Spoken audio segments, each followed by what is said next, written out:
Hello students, very good morning. तो आज का जो टॉपिक है वो है सेंट्रियोल। हम लोग जो चैप्टर पढ़ रहे थे सेल, उसी का एक टॉपिक है। तो cell the unit of life, cell the unit of life, इस चैप्टर का हम लोग जो टॉपिक पढ़ेंगे वो क्या है? सेंट्रियोल है।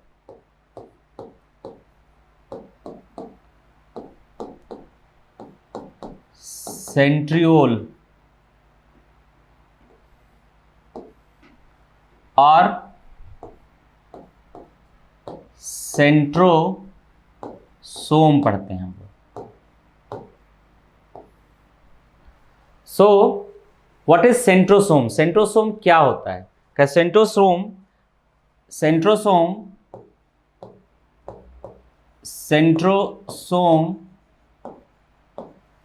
is a membraneless cell organelle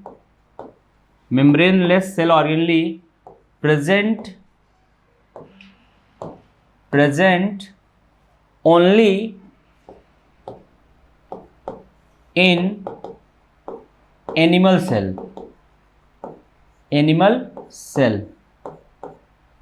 ये एनिमल सेल में पाया जाता है। इट एब्सेंट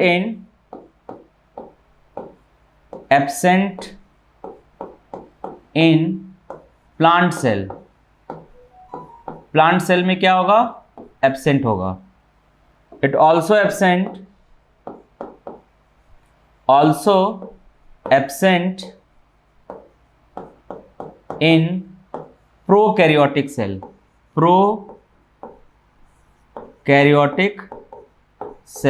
प्रोकैरियोटिक सेल में ये एब्सेंट होगा। In some animal cell centrosome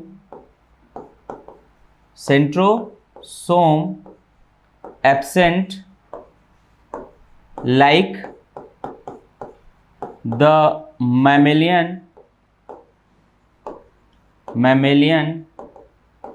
RBC में नहीं होगा। and it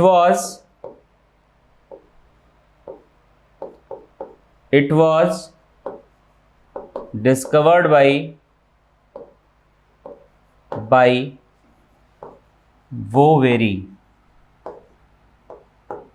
वोबेरी ने इसकी खोज किया था। तो सेंट्रोसोम क्या होता है? सेंट्रोसोम एक मेम्ब्रेनलेस सेल ऑर्गेनली होता है। It consist of only protein. ये केवल प्रोटीन का बना एक सेल ऑर्गेनली होता है।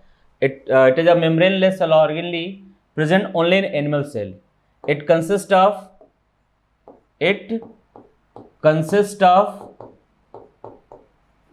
Of only protein. केवल प्रोटीन का बना होता है।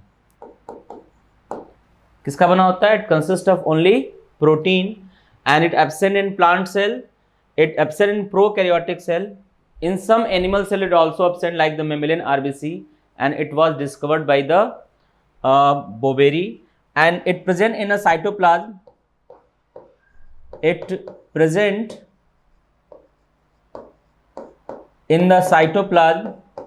in the cytoplasm near the nuclear membrane। ये साइटोप्लाज्म में न्यूक्लियर मेम्ब्रेन के पास पाया जाता है। And it occur in pair. It occurs in pair, so it is called ये पेयर में पाया जाता है। So it is called diplosome. So इसको हम क्या कहते हैं? डिप्लोसोम कहते हैं। तो यहां तक अभी मैंने बताया आपको कि ये जो सेंट्रोसोम होता है, centrosome is a membrane-less cell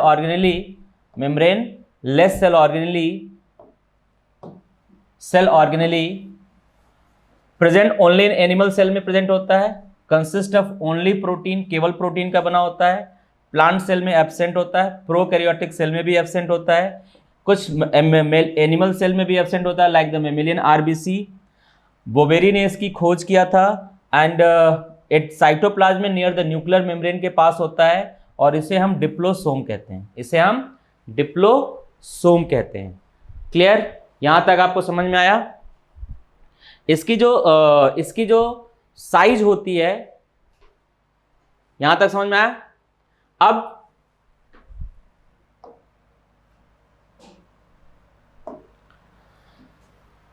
ये जो सेंट्रोसोम होता है, सेंट्रोसोम ये पेयर में पाया जाता है। दो सेंट्रोसोम दो सेंट्रियोल का बना होता है। It occur in pair, it occurs in pair, ये पेयर में प्रेजेंट है और दोनों एक दूसरे पेयर इन माइक्रो सिलेंडर, इन माइक्रो सिलेंडर के फॉर्म में प्रेजेंट होगा, दैट इज कॉल्ड सेंट्रियोल। उसे हम क्या कहते हैं? सेंट्रियोल कहते हैं। तो ये जो सेंट्रोसोम होता है वो पेयर ऑफ सेंट्रियोल का बना होता है। Centrosome consist of a pair of centriole. इसको ऐसे लिख सकते हैं कि centrosome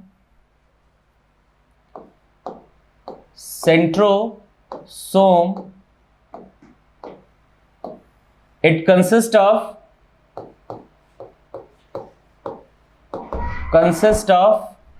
a pair of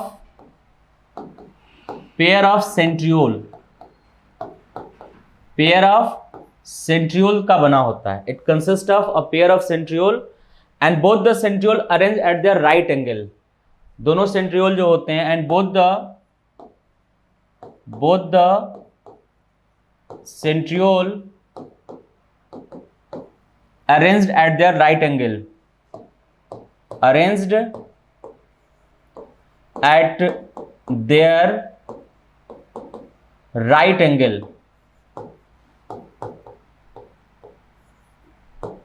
clear? तो मान लीजिए एक सेंट्रियोल ये है और दूसरा सेंट्रियोल ये है, दोनों एक दूसरे के राइट एंगल पे होंगे और इनके चारों तरफ क्या होगा? एक इमेजिनरी मेम्ब्रेन होता है। इसके चारों तरफ एक क्लियर स्पेस होता है, उस क्लियर स्पेस को हम मेम्ब्रेन मान लेते हैं। तो ये क्या हुआ? ये सेंट्रियोल है, सेंट्रियोल, और ये इसके चारों तरफ एक क्लियर स्पेस है, बाउंड्री है, जिसको हम सेंट्रोस्फीयर कहते हैं, सेंट्रोस्फीयर कहते हैं। क्लियर? तो सेंट्रियोल विद सेंट्रोस्फीयर क्या हो जाएगा? सेंट्रियोल विद सेंट्रोस्फीयर हो जाएगा सेंट्रोसोम, सेंट्रोसोम हो जाएगा। क्या बताया मैंने आपको कि जो सेंट्रोसोम होता है it consist of a pair of centriole का बना होता है और दोनों सेंट्रियोल एक दूसरे के राइट एंगल पे होते हैं और उनके चारों तरफ एक क्लियर स्पेस होता है। उस क्लियर स्पेस को हम बाउंड्री मान लेते हैं, but is not a actual boundary, it is a imaginary boundary है और उसी को हम सेंट्रोस्फीयर कहते हैं। तो centrosphere with centriole is called centrosome. तो इस सेंट्रोसोम का के बारे में आपको समझ में आया कि सेंट्रोसोम किसका बना होता है। क्लियर? अब ये जो सेंट्रियोल होता है ना, सेंट्रियोल, ये जो सेंट्रियोल होगा ये किसका बना होगा? कि each centriole consist of 9 triplet microtubules का बना होता है, माइक्रोट्यूब्यूल का बना होता है, माइक्रोट्यूब्यूल्स का बना होता है and that is denoted is, उसको हम डिनोट करते हैं ए, सी एंड बी। ये 3 माइक्रोट्यूब्यूल्स होते हैं और ये जो माइक्रोट्यूब्यूल्स होते हैं, माइक्रोट्यूब्यूल्स जो होते हैं, microtubules consist of tubulin protein का बना होता है, ट्यूबुलिन प्रोटीन का बना होता है। तो मैंने आपको बताया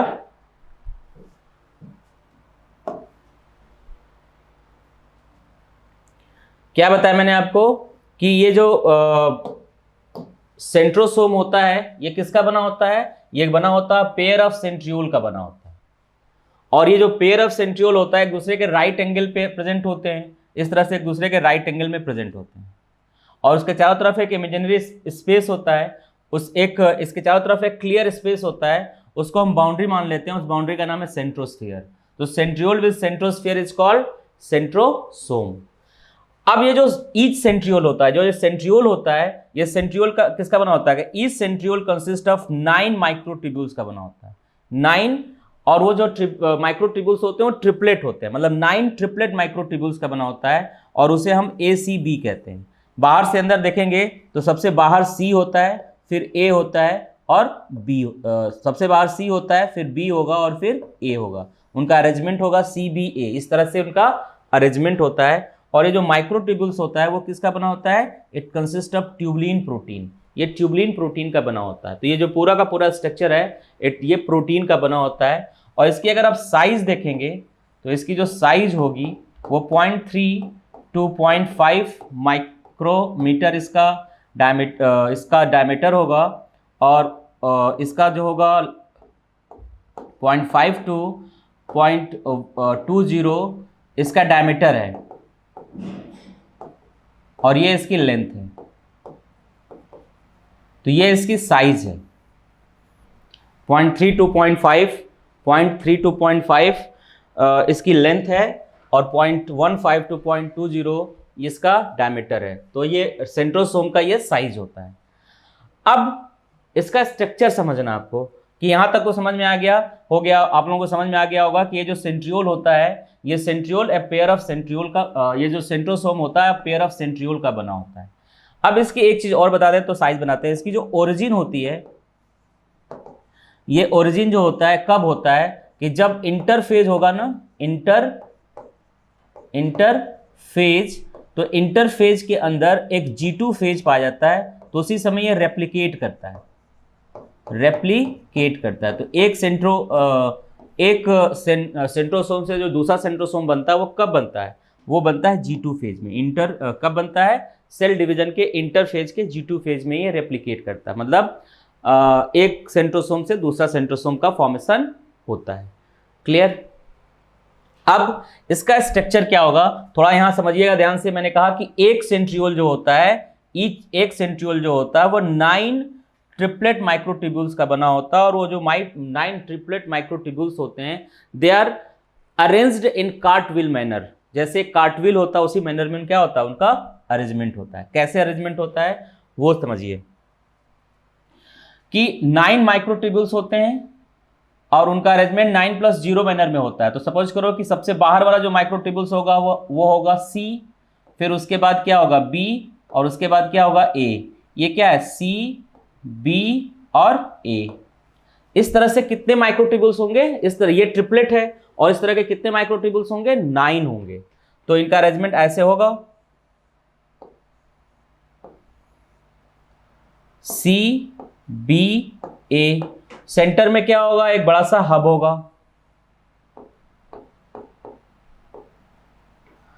और ये ऐसे अरेंज होंगे।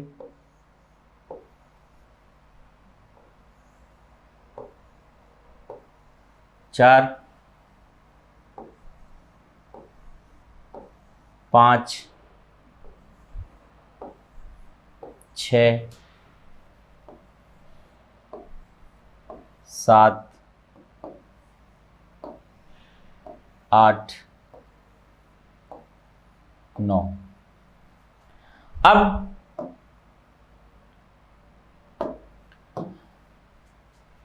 ये क्या है, C, B, A। यहां क्या है, C, B, A। जो सबसे बाहर वाला माइक्रोट्यूब्यूल से वो C है, और जो सबसे अंदर वाला क्या है वो A है। C, B, A, C, B, A, हर जगह यही होगा। C, B, A, C, B, A, C B A, C B A, C B और ए। अब क्या होगा कि ये सारे के सारे जो माइक्रोट्यूब्यूल्स होंगे वो एक स्पोक के थ्रू सेंट्रल हब से आके जुड़े रहेंगे। All the microtubules are attached to a central hub through a spokes, एक स्पोक्स के थ्रू सारे एक इससे क्या होंगे, आके अटैच्ड होंगे। एंड एक जो माइक्रोट्यूब्यूल्स होगा वो दूसरे माइक्रोट्यूब्यूल से अटैच्ड होगा। कैसे? जो ए होगा वो अपने बगल वाले माइक्रोट्यूब्यूल के सी से अटैच्ड होगा, ऐसे।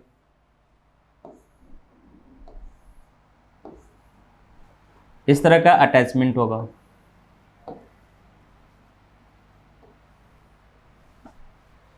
तो ये क्या है, इसको हम क्या बोलते हैं, इसको बोलते हैं सी ए लिंकर बोलते हैं। क्या बोलते हैं? सी ए लिंकर। ये क्या है? स्पोक है। ये सेंट्रल हब है और ये ट्रिपलेट माइक्रोट्यूब्यूल्स हैं, ट्रिपलेट माइक्रोट्यूब्यूल्स होते हैं। तो ये किस तरह का स्ट्रक्चर दिख रहा है? ये 9, ये क्या है? ट्रिपलेट माइक्रोट्यूब्यूल्स हैं, माइक्रोट्यूब्यूल्स हैं। ऐसे कितने माइक्रोट्यूब्यूल्स हैं? 9 हैं। 1 2 3 4 5 6 7 8 9। बीच में कोई आपको माइक्रोट्यूब्यूल्स नहीं दिख रहा है। तो ये जो अरेंजमेंट है वो कैसा है? 9+0 अरेंजमेंट है। 9+0, 9 माइक्रोट्यूब्यूल्स किनारे किनारे हैं और सब ट्रिपलेट हैं और बीच में कुछ नहीं है। बीच में क्या है? एक सेंट्रल हब है और सारे के सारे माइक्रोट्यूब्यूल्स इस सेंट्रल हब से क्या है? एक स्पोक के थ्रू अरेंज है। यही स्ट्रक्चर होता है। This is the structure of centriole. ये सेंट्रियोल का स्ट्रक्चर होता है। एंड इट लुक लाइक, ये कैसा दिख रहा है? ये it look like the cart wheel की तरह दिखाई देता है। कार्ट व्हील्स लाइक स्ट्रक्चर होता है। तो ये it look like a cart wheel. So centrosome जो होता है वो कैसा दिखाई देता है? It look like a cart wheel की तरह दिखाई देता है। क्लियर? तो सेंट्रोसोम का ये स्ट्रक्चर आपने समझ लिया कि सेंट्रोसोम जो होता है उसका स्ट्रक्चर कैसा होता है। अब तक जो मैंने बताया था उसको एक बार देख लीजिए। मैंने क्या क्या बताया कि जो सेंट्रोसोम होगा, ये जो सेंट्रोसोम होगा ये कहाँ प्रेजेंट होगा? एक मेम्ब्रेनलेस सेल ऑर्गेनली होगा, केवल एनिमल सेल में प्रेजेंट होगा, प्लांट सेल में नहीं होगा। प्रोकैरियोटिक सेल में एब्सेंट होता है और कुछ animal cell like the mammalian RBC में भी एब्सेंट होता है। इसकी खोज किया था बोवेरी ने। And it present in the cytoplasm near the nuclear membrane and it occur in pair. ये पेयर में प्रेजेंट होता है, इसलिए इसको हम डिप्लोसोम कहते हैं। इसके बाद बताया कि ये जो सेंट्रोसोम होता है it consist of a pair of centriole and both the centriole arrange eight there right angle. सारे सेंट्रियोल एक दूसरे के राइट एंगल में होता है। ये एक इमेजिनरी डायग्राम दिखाया कि ये दो सेंट्रियोल हैं, दोनों एक दूसरे के राइट एंगल में है और इसके चारों तरफ एक इमेजिनरी मेम्ब्रेन होता है, या इसके चारों तरफ एक क्लियर स्पेस होता है, उसको सेंट्रोस्फीयर कहते हैं। Centrosphere with centriole is called centrosome. अब ये जो सेंट्रियोल होता है, each centriole consist of 9 triplet microtubules का बना होता है। तो अगर एक में 9 माइक्रोट्यूब्यूल्स हैं और सब ट्रिपलेट हैं तो कितना होगा? 9 × 3, मतलब एक सेंट्रियोल में कुल कितने माइक्रोट्यूब्यूल्स होंगे? 27 माइक्रोट्यूब्यूल्स प्रेजेंट होंगे। दोनों में मिला देंगे तो कितना हो जाएगा? 27। दोनों का देखेंगे तो क्या होगा? 27 × 2 कितना हो जाएगा? 54 हो जाएगा। क्लियर? अब इसका स्ट्रक्चर मैंने बताया आपको कि इसका स्ट्रक्चर कैसा होगा। इसका जो स्ट्रक्चर होगा वो होगा कि जो सेंट्रियोल का स्ट्रक्चर जो होता है वो कार्ट व्हील लाइक होता है, जिसमें जो माइक्रोट्यूब्यूल्स होते हैं वो जो 9 के 9 ट्रिपलेट माइक्रोट्यूब्यूल्स होते हैं, they arrange in toward the periphery, वो किनारे किनारे इस तरह से अरेंज होते हैं, जिसमें जो सी माइक्रोट्यूब्यूल्स होता है वो सबसे बाहर होता है और ए सबसे अंदर होता है। और वो ए जो होता है सारे माइक्रोट्यूब्यूल्स का एक स्पोक के थ्रू एक सेंट्रल हब से अटैच्ड होता है और जो ए होगा वो बगल वाले माइक्रोट्यूब्यूल से के सी से अटैच्ड होगा। तो इसको हम कहते हैं सी ए लिंकर। एंड ये जो स्ट्रक्चर है वो कुछ कार्ट व्हील की तरह होता है। तो सेंट्रोसोम का जो स्ट्रक्चर होता है वो कार्ट व्हील लाइक होता है। अब सेंट्रोसोम का काम क्या होता है? तो सेंट्रोसोम का जो फंक्शन होता है वो क्या होता है? जो सेंट्रोसोम का जो फंक्शन होता है वो क्या होता है? तो फंक्शन इसका एक ही फंक्शन है और वो है it helps in cell division. ये किस में हेल्प करता है? सेल डिवीजन में हेल्प करता है। So it involve in cell division, यही इसका एकमात्र फंक्शन है। किसका? सेंट्रोसोम का। एक चीज और याद रखिएगा, जब सेल डिवीजन होगा ना, तो सेल डिवीजन के समय जो ये सेंट्रोस्फियर है, उसके चारों तरफ से इक्वल डिस्टेंस पे कुछ रेज निकलती हैं। इस तरह से इक्वल डिस्टेंस पे कुछ रेज दिखाई देती हैं, and that rays is called astral rays कहते हैं। क्या कहते हैं? एस्ट्रल रेज कहते हैं। तो ये कब निकलेगा? During the cell division from the centrosphere a rays arise from the equal distance, and दो रेज के बीच में आपको क्या दिखाई देगा? दो रेज के बीच में आपको एक फाइबर दिखाई देगा। दो रेज के बीच में इस तरह से फाइबर होगा, और उस फाइबर को हम क्या कहते हैं? दो रेज के बीच में इस तरह से फाइबर होगा, इस फाइबर को क्या कहते हैं? बोलते हैं स्पिंडल फाइबर कहते हैं। तो aster rays with spindle fibre, now it is called aster. तो जब सेल डिवीजन होगा तो इसी को हम क्या बोलते हैं? एस्टर बोलते हैं। क्लियर? तो एस्टर कुछ और नहीं है बल्कि ये सेंट्रोसोम होता है। ड्यूरिंग द सेल डिवीजन ये जो सेंट्रोस्फियर होता है, क्या होता है? सेंट्रोस्फियर जो है, वहां से इक्वल डिस्टेंस पे क्या निकला? एस्ट्रल रेज निकला, और फिर दो रेज के बीच में एक फाइबर निकलता है, spindle fibre. Astral rays with spindle fibre क्या हो जाएगा? एस्टर हो जाएगा। तो इसी को हम ड्यूरिंग द सेल डिवीजन क्या बोलते हैं? इसी को during the cell division aster कहते हैं। Is that clear? तो it is all about the centrosome. Centrosome क्या होता है मैंने आपको बता दिया। क्लियर कि व्हाट इज सेंट्रोसोम? यहां तक समझ में आ गया आप लोगों को? अब इसके बाद का जो नेक्स्ट ऑर्गेनली आज हम लोग पढ़ेंगे, इसके बाद जो नेक्स्ट ऑर्गेनली हम लोग पढ़ेंगे, दैट इज अ फंक्शन, एक ही फंक्शन है, and that is a function, इसका एक ही है, that is a cell division. ये किस में हेल्प करता है? सेल डिवीजन में हेल्प करता है। क्लियर? ये बात समझ में आया? नाउ नेक्स्ट ऑर्गेनली जो हम लोग पढ़ेंगे, that is called flagella and cilia. Next organelle क्या है? Flagella, flagella and cilia. So the next organelle is a flagella and cilia. Clear?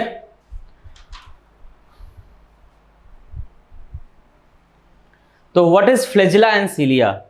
Centrosome आपको समझ में आ गया होगा। नाउ उसके बाद का जो ऑर्गेनली है उसको हम पढ़ते हैं flagella and सीलिया।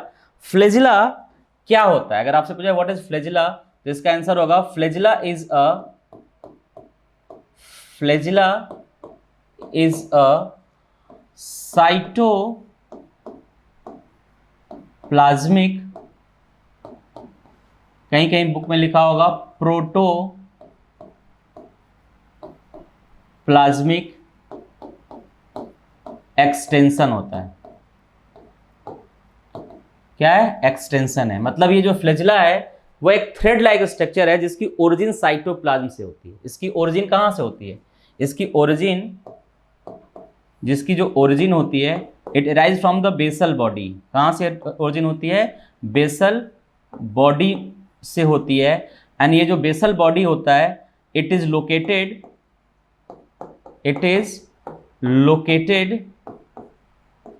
in the cytoplasm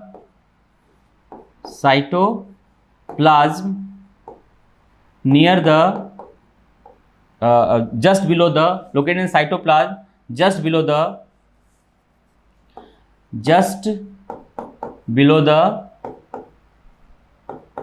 cell membrane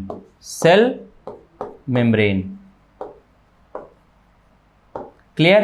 तो जो फ्लैजिला होगा, इसका अगर क्वेश्चन पूछे फ्लैजिला क्या है, तो फ्लैजिला एक साइटोप्लाज्मिक एक्सटेंशन है जिसकी ओरिजिन साइटोप्लाज्म से ही होती है। कहाँ से होती है? बेसल बॉडी से होती है। अरे बेसल बॉडी कहाँ प्रेजेंट होता है? साइटोप्लाज्म प्रेजेंट होता है। कहाँ से? जस्ट साइटोप्लाज्म में कहाँ? सेल मेम्ब्रेन के ठीक नीचे प्रेजेंट होता है। इसीलिए क्या बोल रहे हैं? साइटोप्लाज्मिक एक्सटेंशन है।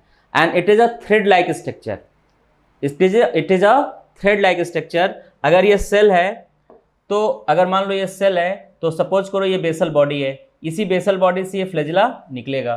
तो क्या होगा, मोस्ट ऑफ द पार्ट तो इसका क्या होगा, जो पार्ट सेल के बाहर है उसको हम क्या बोलते हैं, that part of the cell is called, जो उसको कहते हैं, उसको हम सैफ्ट बोलते हैं। और जो नीचे वाला पार्ट है उसको हम क्या कहते हैं, बेसल बॉडी कहते हैं। एंड कुछ पार्ट जो होगा इसके लेवल पे प्रेजेंट होगा, सेल मेम्ब्रेन के लेवल पे होगा, उसको हम बेसल प्लेट कहते हैं। क्या कहते हैं, बेसल प्लेट कहते हैं। तो अगर हम फ्लैजिला के बाहर देखें तो फ्लैजिला के 3 पार्ट होते हैं, एक होगा बेसल बॉडी, दूसरा होगा बेसल प्लेट और तीसरा होगा सैफ्ट। तो अभी उसको हम समझाएंगे आपको, लेकिन अभी जो है क्या बताया मैंने कि फ्लैजिला क्या होता है, कि फ्लैजिला एक साइटोप्लाज्मिक एक्सटेंशन है। फ्लैजिला क्या है, flagella is a cytoplasmic extension. Flagella is a cytoplasmic extension. Extension origin कहाँ से होती है, ओरिजिन, इसकी जो ओरिजिन होगी वो बेसल बॉडी से होती है, बेसल बॉडी से होती है। और ये जो बेसल बॉडी होगा ये कहाँ पाया जाता है, इट प्रेजेंट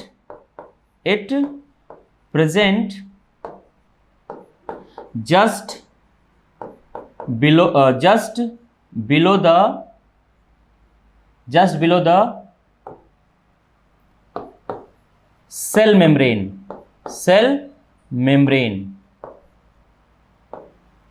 कहाँ, साइटोप्लाज्म में सेल मेम्ब्रेन के ठीक नीचे ये प्रेजेंट होता है। तो ओरिजिन यही, ओरिजिन कहाँ से होती है, बेसल बॉडी से, और वो बेसल बॉडी साइटोप्लाज्म में सेल मेम्ब्रेन के ठीक नीचे प्रेजेंट है, इसलिए इसको कहते हैं साइटोप्लाज्मिक एक्सटेंशन है। अब फ्लैजिला जो होता है,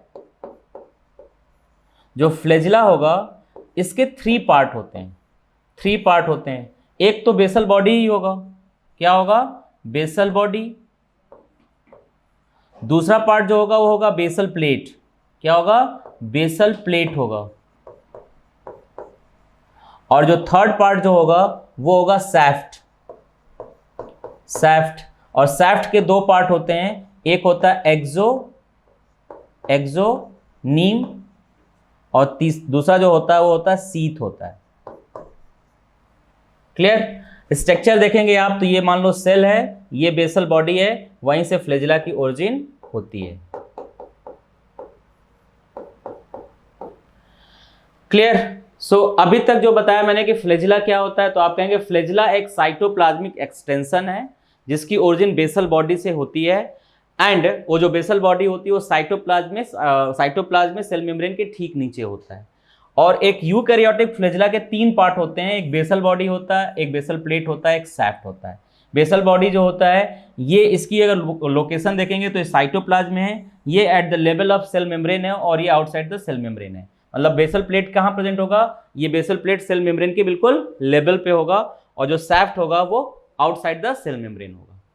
अब आपके दिमाग में ये बात आती होगी कि ये फ्लैजिला पाया कहाँ जाता है, तो फ्लैजिला कहाँ पाया जाता है, और फ्लैजिला और सिलिया 2 वर्ड है, तो दोनों में क्या डिफरेंस है। तो पहले यही समझते हैं कि सिलिया और फ्लैजिला में क्या डिफरेंस है। तो याद रखिएगा जो फ्लैजिला होता है it is large in size में बड़ा होगा, एंड लेस इन नंबर में कम होगा।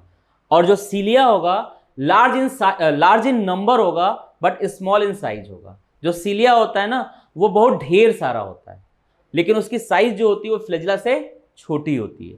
फ्लैजिला जो होता है वो बड़े साइज का होता है बट नंबर में कम होता है। फंक्शन दोनों का लोकोमोशन है। फंक्शन क्या है, लोकोमोशन। सो फ्लैजिला किस में हेल्प करेगा, क्या फ्लैजिला प्रोवाइड, या सिलिया क्या करेगा, फ्लैजिला एंड सिलिया प्रोवाइड या हेल्प इन मोटिलिटी में हेल्प करता है, इट हेल्प इन लोकोमोशन में हेल्प करता है। तो क्या करता है, फ्लैजिला लोकोमोशन में हेल्प करता है। अब ये कहाँ पाया जाता है, क्या ये present in plants as well as the animals.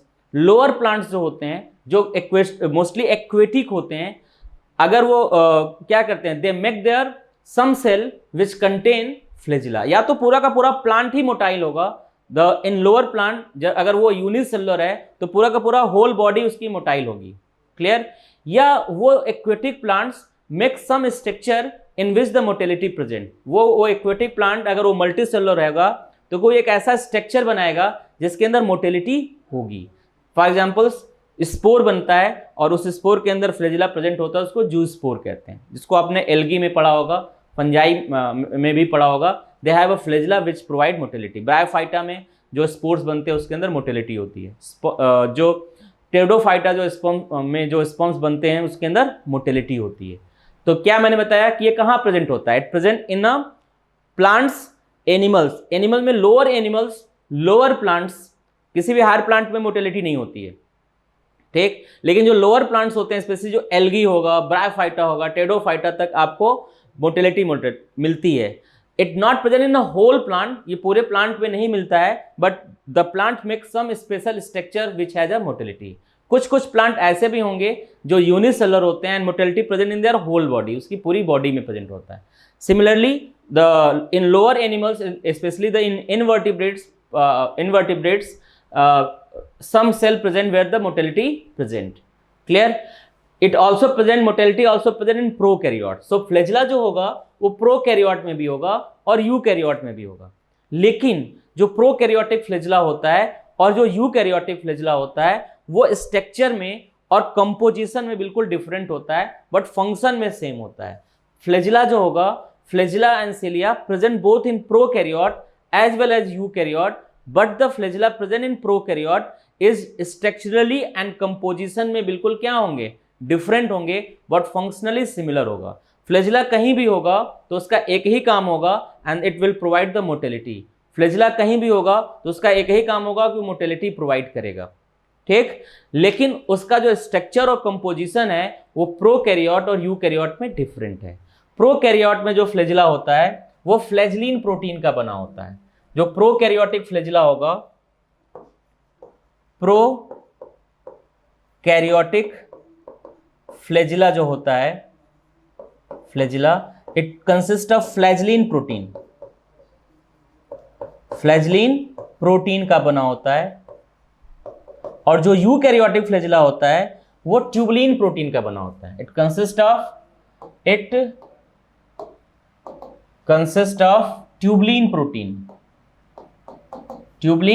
Protein का बना होता है। एंड जो स्ट्रक्चर होता है वो इट इज टोटली डिफरेंट। और ये जो फ्लैजिला होगा यूकैरियोट में, ये जो फ्लैजिला होगा it derived from the centrosome. इसकी ओरिजिन कहां से होगी? सेंट्रोसोम से होगी। तो इसकी ओरिजिन कहां से होगी? सेंट्रोसोम से होगी। ये जो फ्लैजिला होगा it is derived from the centrosome, derived from the centrosome से इसकी ओरिजिन होती है। क्लियर? तो यहां तक एक बार हम लोग रिवाइज कर लेते हैं कि फ्लैजिला क्या होता है। कि फ्लैजिला एक साइटोप्लाज्मिक एक्सटेंशन है। फ्लैजिला एक साइटोप्लाज्मिक एक्सटेंशन है। इसकी ओरिजिन बेसल बॉडी से होती है। ये कहां से होती है? Basal body. और बेसल बॉडी कहां होता है? It is present just below the cell membrane. और उस सेल मेम्ब्रेन कहां?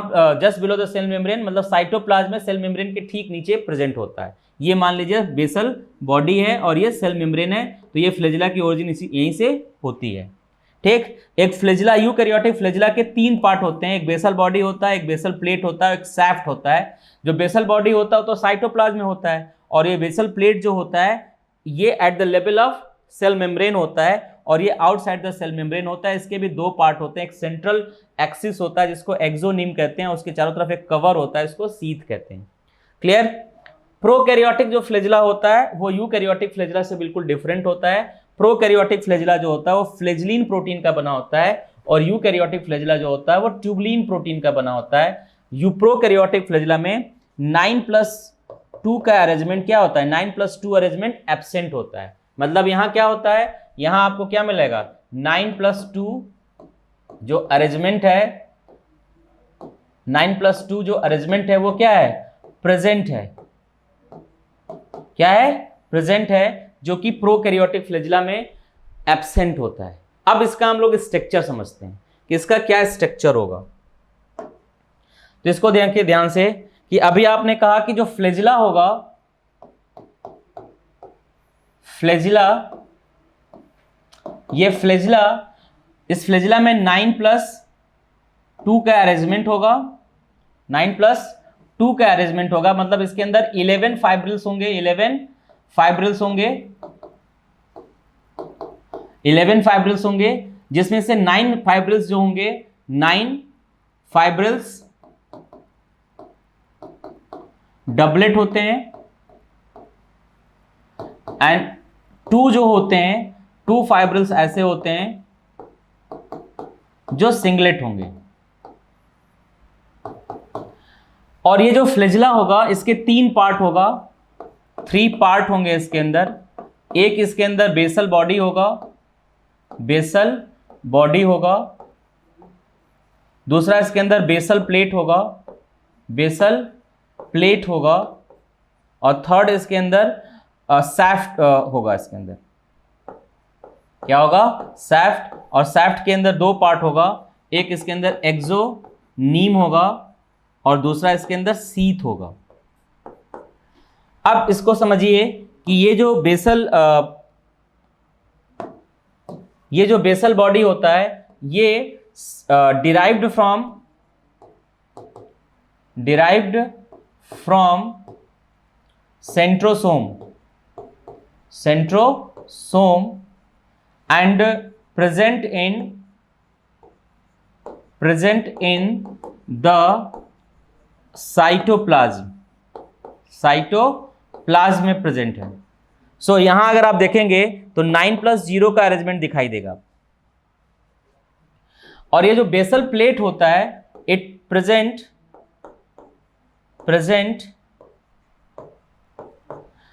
at the level of cell membrane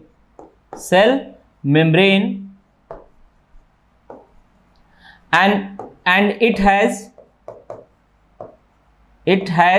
9+2 arrangement. यहाँ 9+2 का अरेंजमेंट होता है। और यहाँ ये कहाँ प्रेजेंट होगा? इट प्रेजेंट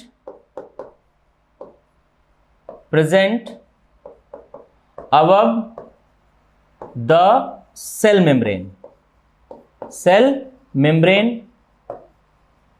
और यहां भी आपको क्या मिलेगा? 9+2 का अरेंजमेंट मिलेगा।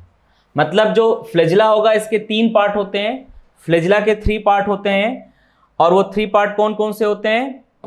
फ्लैजिला के 3 पार्ट कौन कौन से होते हैं? Basal body, basal plate and shaft. Basal body एक कहां से डिराइव्ड है? सेंट्रोसोम से डिराइव्ड है। तो जब वो सेंट्रोसोम से डिराइव्ड है तो उसके अंदर सेंट्रोसोम वाला फीचर दिखेगा, 9+0 का अरेंजमेंट दिखेगा। और इसकी लोकेशन कहां होती है? पोजीशन साइटोप्लाज्म में होती है। ये जो बेसल प्लेट होता है इसका मतलब यहाँ 9+0 मतलब यहाँ 9 ट्रिपलेट माइक्रोट्यूब्यूल्स प्रेजेंट होते हैं, माइक्रोट्यूब्यूल्स प्रेजेंट होंगे। और सेंटर में एक भी नहीं होगा, और उनको हम क्या कहते हैं? बाहर वाला क्या होगा? C, बीच वाला क्या होगा? B, और सबसे बाहर अंदर वाला क्या होगा? A, CBA। क्लियर? लेकिन जब हम बेसल प्लेट में आते हैं तो बेसल प्लेट में आपको क्या मिलता है? It present at the level of, ये किस लेवल पे प्रेजेंट है? सेल मेम्ब्रेन के लेवल पे प्रेजेंट है। और यहाँ 9+2 का अरेंजमेंट प्रेजेंट है। मतलब यहां से क्या होगा? C डिसअपियर हो जाएगा and it has only 2 fibrils B और A प्रेजेंट होगा, B और A प्रेजेंट होगा, और C वहां डिसअपियर हो जाएगा। जो अरेंजमेंट यहां दिखता है वही अरेंजमेंट आपको सैफ्ट में दिखाई देता है, लेकिन इसकी पोजीशन क्या होगा? आउटसाइड द सेल होगा। तो सपोज करो अगर ये सेल है तो ये वाली पोजीशन जो होगी ये बेसल बॉडी की पोजीशन होगी, और ये वाली जो पोजीशन होगी ये बेसल प्लेट की पोजीशन होगी। ये बेसल प्लेट है और यहां से आपको ये फाइबर दिखाई देगा, यहां से ये फाइबर, ये आपका फाइबर है ये। ठीक, तो इसको हम क्या कहेंगे? ये एक बेसल क्या है? ये बेसल बॉडी है और ये क्या है? बेसल प्लेट है, और ये क्या है? सैफ्ट है। क्लियर? तो अब आपने देखा कि पूरा का पूरा जो फ्लैजिला है इसकी ओरिजिन कहां से हो रही है? बेसल बॉडी से। और बेसल बॉडी किससे डिराइव्ड है? सेंट्रोसोम में। तो इसका मतलब फ्लैजिला में सेंट्रोसोम वाला भी स्ट्रक्चर दिख रहा है आपको, 9+0 वाला स्ट्रक्चर भी दे रहा है। और जब हम बेसल बॉडी से आगे बढ़ते हैं, बेसल प्लेट में आते हैं, तो एक नया अरेंजमेंट दिख रहा है, 9+2 का अरेंजमेंट दिख रहा है। वो स्ट्रक्चर आपको हम बना के दिखा रहे हैं। बाकी इसके अंदर क्या क्या पाया जाता है वो मैंने आपको बता दिया। अब इसके बाद जो फ्लैजिला होगा, फ्लैजिला जो होगा उसमें मैंने बताया कि फ्लैजिला में क्या पाया था। फ्लैजिला में जो बेसल बॉडी है, उस बेसल बॉडी में 9+0 का अरेंजमेंट है, और उसके अलावा जो बेसल प्लेट है, बेसल प्लेट जो है एंड सैफ्ट जो है, सैफ्ट, यहां आपको क्या मिल रहा है, 9+2 का अरेंजमेंट मिल रहा है। अगर इसका कंपोजिशन देखेंगे, पूरे फ्लैजिला का कंपोजिशन देखेंगे इस फ्लैजिला में, तो आपको सबसे ज्यादा यहां क्या मिलेगा, प्रोटीन मिलेगा। क्या मिलेगा, प्रोटीन मिलेगा। इसके बाद इसमें थोड़ा बहुत क्या मिलेगा, लिपिड एंड कार्बोहाइड्रेट भी मिलेगा, कार्बोहाइड्रेट भी मिलेगा। अगर इसमें आप देखेंगे कंपोजिशन, तो इसमें लिपिड मिलेगा, कार्बोहाइड्रेट मिलेगा। जो प्रोटीन होगा वो कितना होगा, 70 to 80% होगा। जो प्रोटीन होगा वो कितना होगा, 70 to 80% होगा। और उसके अंदर लिपिड जो होगा वो 13 से 23% तक इसके अंदर लिपिड प्रेजेंट होगा। और जो प्रोटीन इसके अंदर पाया जाता है वो प्रोटीन कौन कौन सा होगा, मेन जो प्रोटीन होगा वो होगा ट्यूबलिन प्रोटीन होगा। तो पूरा का पूरा फ्लैजिला किसका बना होता है, ट्यूबलिन प्रोटीन। ट्यूबलिन प्रोटीन के अलावा और क्या पाया जाता है, डाइनिन प्रोटीन पाया जाता है, प्रोटीन पाया जाता है। एंड और क्या पाया जाता है इसके अंदर, इसके अंदर नेक्सिन प्रोटीन पाया जाता है, नेक्सिन प्रोटीन पाया जाता है। तो ये जो फ्लैजिला होगा उसके अंदर मोस्टली जो सबसे मेन प्रोटीन है वो कौन सा है, ट्यूबलिन प्रोटीन है। और ये जो डाइनिन प्रोटीन होता है, it has ATPase activity, ATPase activity पाई जाती है इसमें। तो अगर फ्लैजिला का कंपोजिशन पूछ दे कि फ्लैजिला का कंपोजिशन क्या होता है, फ्लैजिला का कंपोजिशन क्या होता है, तो आप कंपोजिशन ये देखिए, यही जो मैंने लिखा है यही कंपोजिशन है फ्लैजिला का। क्या है इसके अंदर कि एक उसके अंदर ट्यूबलिन प्रोटीन है, दूसरा उसके अंदर डाइनिन प्रोटीन है। एक बार दूसरे कलर से लिख देता हूं।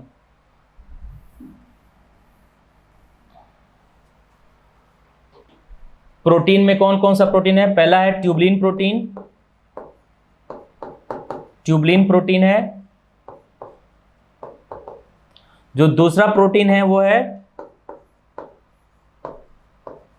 डाइनिन प्रोटीन है, और जो थर्ड प्रोटीन है वो है नेक्सिन प्रोटीन है। तो ये 3 मेजर प्रोटीन इसके अंदर प्रेजेंट हैं। जो ट्यूबलिन डाइनिन प्रोटीन होता है, it has the ATPase activity,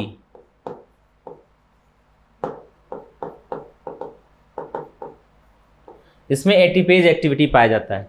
तो स्ट्रक्चर बताने से पहले थोड़ा सा ये फैक्ट था, ये बता दिया मैंने आपको कि फ्लैजिला जो होगा उसका अगर कंपोजिशन देखेंगे तो उसमें protein, lipid and small amount of carbohydrate होगा। और जो मेन प्रोटीन यहाँ पे होता है वो ट्यूबलिन प्रोटीन होता है। Beside the tubulin protein it has also a dynein and nexin protein, ये डाइनिन और नेक्सिन प्रोटीन भी इसमें पाया जाता है। क्लियर। तो अब इसको हम देखते हैं इसका स्ट्रक्चर क्या होता है। Now the next topic is structure of flagella. Flagella का स्ट्रक्चर क्या होगा, तो स्ट्रक्चर ऑफ फ्लैजिला,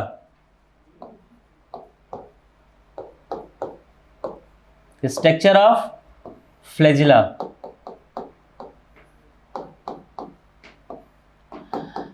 इसमें एक चीज बता दूं आपको, जो फ्लैजिला का स्ट्रक्चर होगा उसमें से जो बेसल बॉडी का जो स्ट्रक्चर होगा, बेसल बॉडी कैसा होगा, एग्जैक्टली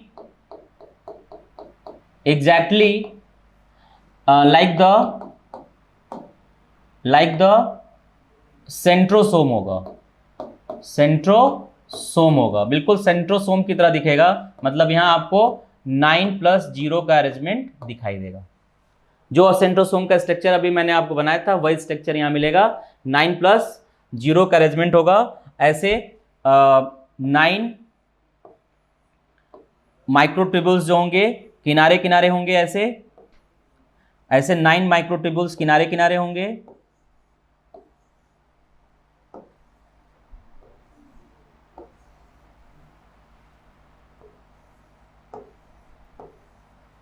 वन 2 3 4 5 6 7 8 और 9 और बीच में एक सेंट्रल हब होगा।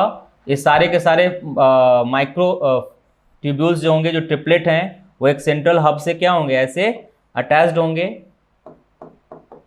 सेंट्रल हब से ऐसे अटैच्ड होंगे। और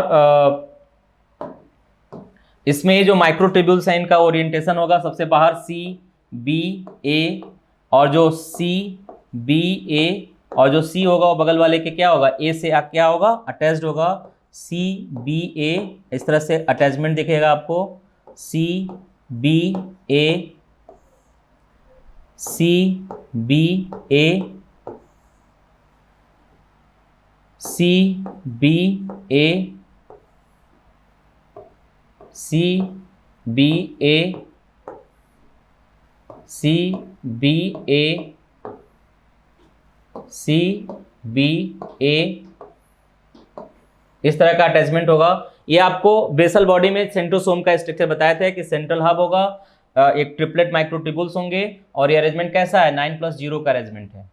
लेकिन जैसे हम बेसल बॉडी से आगे बढ़ते हैं, बेसल प्लेट की तरफ बढ़ते हैं, तो ये जो वाला जो माइक्रोट्यूब्यूल, ये जो वाला जो फाइब्रिल्स है, ये वाला, ये हट जाता है और अब उसके पास क्या बचेगा, केवल 2 बचेगा, B और A बचेगा। और यहाँ सेंटर में कोई फाइब्रिल्स नहीं है, वहाँ सेंटर में 2 और आ जाते हैं और वो सिंगलेट होते हैं। तो बेसल बॉडी का जो स्ट्रक्चर होता है वो लाइक द सेंट्रोसोम होता है। क्लियर? जो बेसल बॉडी का स्ट्रक्चर होगा वो बिल्कुल सेंट्रोसोम की तरह ही होगा, जिसमें आपको 9 प्लस 0 का अरेंजमेंट मिलेगा। लेकिन जैसे हम बेसल बॉडी से आगे बढ़ते हैं तो आपको क्या मिलेगा, ये वाला जो फाइब्रिल्स है वो डिसअपियर हो जाता है, और अब किनारे किनारे कितने होंगे, 9 रहेंगे, और वो 9 कैसे हो जाएंगे, डबलेट हो जाएंगे, और 2 फाइब्रिल सेंटर में आ जाता है और वो सिंगलेट होता है।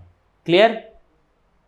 तो जैसे हम कहाँ आते हैं, बेसल बॉडी से आते हैं, तो ये स्ट्रक्चर आपको कहाँ मिलेगा, बेसल बॉडी, और बेसल बॉडी से आगे बढ़ते हैं, बेसल प्लेट एंड शाफ्ट में ये स्ट्रक्चर दिखाई देगा।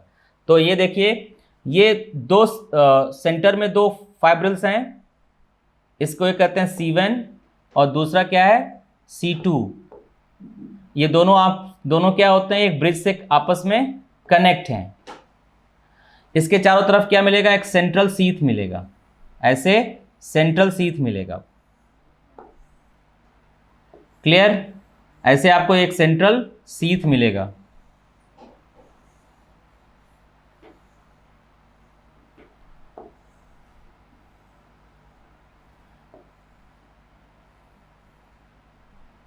और अब ये सेंट्रल शीथ है, और अब इसके बाद क्या मिलेगा, बाहर आपको मिलेगा 9 डबलेट फाइब्रिल्स मिलेंगे। 9 डबलेट फाइब्रिल्स मतलब डबलेट माइक्रोट्यूब्यूल्स मिलेंगे, 9 फाइब्रिल्स मिलेंगे, और सब के सब कैसे होंगे, डबलेट होंगे। तो इसको ऐसे समझिए, देखिए ये B है और ये A है, 1 2 3 4 5 6 7 8 और 9। सबसे बाहर वाला जो फाइब्रिल्स है वो B है, फिर A B A B A B A B A B A B A B A, ये सब क्या है, डबलेट फाइब्रिल्स हैं, और कितने नंबर में, 9 है। और अब क्या होगा, ये जो 9 डबलेट फाइब्रिल्स होंगे ये सब क्या होंगे, आपस में कनेक्ट होंगे। तो ये तो पहले समझिए कि ये सब के सब क्या होंगे, ये सेंट्रल शीथ से एक स्पोक से ऐसे कनेक्ट होंगे, सेंट्रल शीथ से स्पोक से इस तरह से कनेक्ट होंगे। तो ये क्या हो गया, स्पोक है, और वो सारे के सारे डबलेट इससे कनेक्ट हैं सेंट्रल शीथ से। और ये क्या होगा, जो ए होगा अपने बगल वाले से बी से कनेक्ट होगा। ए किससे कनेक्ट है, बी से कनेक्ट है, ए बी से कनेक्ट है। वहां क्या था, वहां ए सी से कनेक्ट था और यहां ए बी से कनेक्ट है, तो इसको क्या कहेंगे, बी ए लिंकर कहते हैं, बी ए लिंकर कहते हैं। ये क्या है, ये कितने नंबर में, ये नंबर में 9 है। 1 2 3 4 5 6 7 8 और 9, और सेंटर में कितने हैं, 2 हैं। फिर इसके चारों तरफ आपको क्या मिलेगा, इसके चारों तरफ एक इमेजिनरी मेम्ब्रेन, एक से चारों तरफ एक सीथ मिलेगा जिसको आप सैफ्ट कहते हैं। ऐसे इसके चारों तरफ क्या मिलेगा, एक सीथ मिलेगा जिसको आप सैफ्ट कहते हैं। So this is the structure of flagella, जिसमें आपको साफ साफ दिख रहा है कि किनारे किनारे कितने फाइब्रिल्स हैं, 9 हैं जो डबलेट हैं, और 2 सेंटर में है, इसको हम सिंगलेट कहते हैं। तो ये क्या है, डबलेट फाइब्रिल्स हैं, डबलेट फाइब्रिल्स हैं। और ये क्या है, सिंगलेट हैं, 2 सिंगलेट फाइब्रिल्स हैं। और ये क्या है, सेंट्रल शीथ है, सेंट्रल शीथ है। और ये पूरा एक्सोनीम का स्ट्रक्चर है, और ये क्या है, शीथ है। इसको हम क्या कहेंगे, बी ए लिंकर कहते हैं, और ये स्पोक्स है। So this is the structure of flagella, जिसमें आपको साफ साफ क्या दिख रहा है, 9+2 का अरेंजमेंट दिख रहा है। 9 फाइब्रिल्स किनारे किनारे जो हैं वो डबलेट हैं, 2 फाइब्रिल जो सेंटर में वो सिंगलेट हैं। तो this type of arrangement only present in eukaryotes, it not present in prokaryotes. So ये सेक्शनल व्यू है। जब आप फ्लैजिला का, जब इस एक्सोनीम का आप सेक्शन काटेंगे आपको, तो इसके अंदर क्या देखेंगे, ये जो एक्सोनीम है जिसका आपने सेक्शन काटा, तो दिखा कि 9 फाइब्रिल्स ऐसे हैं जो किनारे किनारे हैं, और 2 फाइब्रिल्स ऐसे हैं जो सेंटर में हैं। मतलब कुल कितने फाइब्रिल्स दिख रहे हैं इसके अंदर, 11, और उनका अरेंजमेंट कैसा है, 9+2 के मैनर में अरेंज है। इस तरह का अरेंजमेंट आपको प्रोकैरियोट में नहीं दिखाई देता है।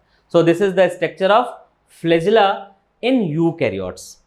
अब जो फ्लैजिला होता है उसका हम टाइप देख लें, तो टाइप ऑफ फ्लैजिला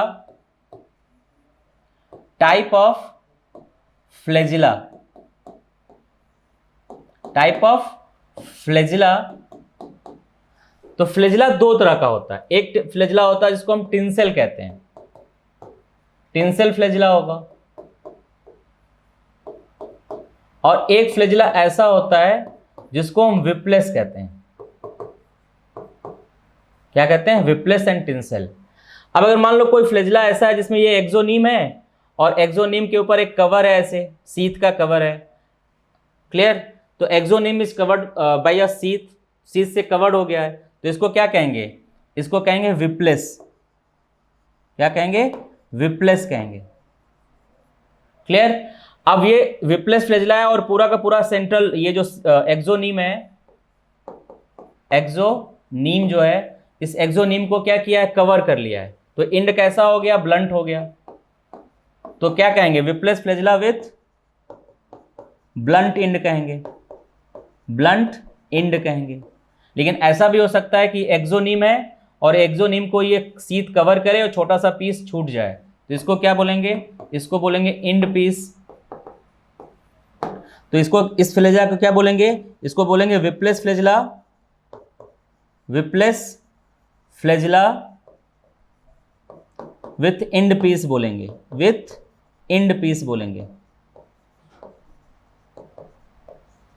एक फ्लैजिला ऐसा भी होता है जिसमें ये शीथ होगा, एंड शीथ के ऊपर क्या होगा, ऐसे कवर होगा, अरे हेयर होंगे, और जब उस पर हेयर होगा ऐसे, तो उसको क्या बोलेंगे, टिंसेल कहेंगे। क्या बोलेंगे, टिंसेल कहेंगे। यहाँ इसका सरफेस कैसा है, स्मूथ है, यहाँ सरफेस स्मूथ है, लेकिन यहाँ पे हेयर लाइक स्ट्रक्चर प्रेजेंट है, इसलिए इसको क्या बोलेंगे, टिंसेल बोलेंगे। अब कोई ऑर्गेनिज्म ऐसा है जिसमें फ्लैजिला दोनों विप्लेस हो सकते हैं, एक से अधिक फ्लैजिला हो सकता है, एक फ्लैजिला हो सकता है, एक से अधिक हो सकता है, एक से अधिक होगा, दोनों एक ही तरह के होंगे, होमोकॉन्ट कहेंगे, डिफरेंट होंगे तो हेट्रोकॉन्ट कहेंगे। सो it is all about the flagella. यही फ्लैजिला का फ्लैजिला है और फ्लैजिला का पूरा फीचर है। मैंने आज आपको 2 ऑर्गेनेली बताया, एक बार मैं आपको दिखा देता हूं क्या क्या आज मैंने पढ़ाया आपको। तो आज हम लोगों ने क्या क्या पढ़ा? आज हम लोगों ने सेंट्रोसोम पढ़ा। सेंट्रोसोम पहला टॉपिक पढ़ा था हम लोगों ने, और फिर सेंट्रोसोम के बाद हम लोगों ने दूसरा जो टॉपिक पढ़ा था वो फ्लैजिला पढ़ा था।